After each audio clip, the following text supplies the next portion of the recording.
তীরন্দাজ প্রতিযোগিতা বোলপুর ডাকবাংলা স্টেডিয়াম ময়দানে।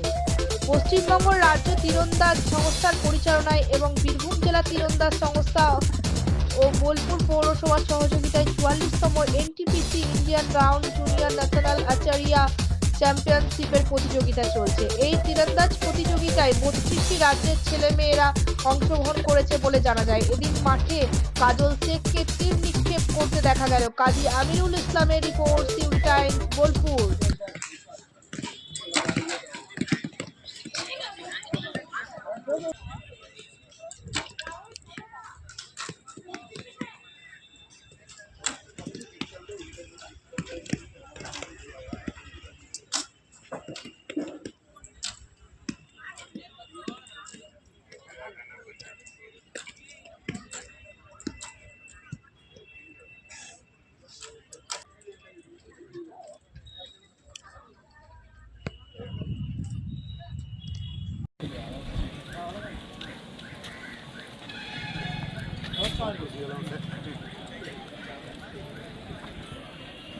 আমাদের বেঙ্গল অলিম্পিক অ্যাসোসিয়েশনের ভাইস প্রেসিডেন্ট আর আমাদের রাজ্য সেক্রেটারি,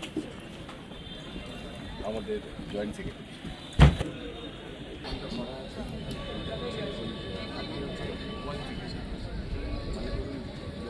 বোলপুরে হচ্ছে, কতটা আপনার কাছে মনে হচ্ছে যে একটা ভালো দিক? দেখুন, এখানটা যদি না আসতাম তাহলে আমি বুঝতে পারতাম না। আসার পর উপলব্ধি করতে পারছি আমার সারা ভারতবর্ষের বিভিন্ন প্রান্ত থেকে যারা তীরন্দাজি প্র্যাকটিস করে বা এই খেলা যারা অংশগ্রহণ করেছে তারা সকলে এসেছে।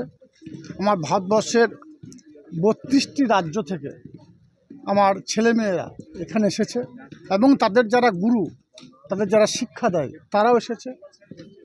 এবং এক কথাই বলবো যে দারুণ সুন্দর একটা প্রতিযোগিতার আয়োজন।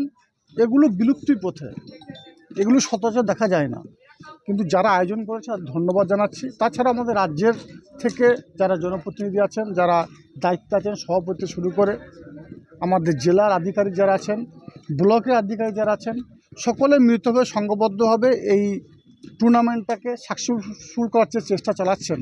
আমি তাদেরকে ধন্যবাদ জ্ঞাপন করছি। বীরভূম জেলা পরিষদের পক্ষ থেকে 10 তারিখে এখানে এসে উপস্থিত হয়েছেন।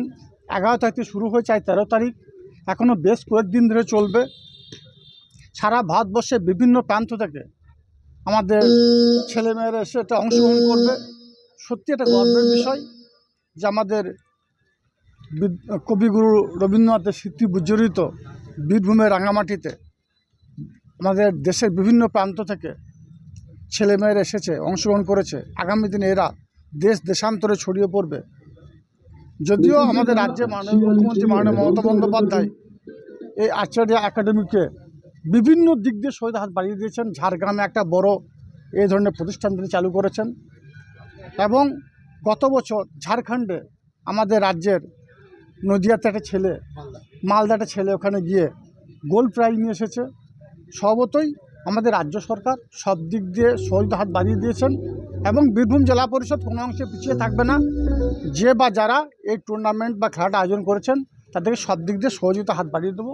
আজকের এখান থেকে ওনাদের উদ্দেশ্যে এটা আমি বলতে চাই।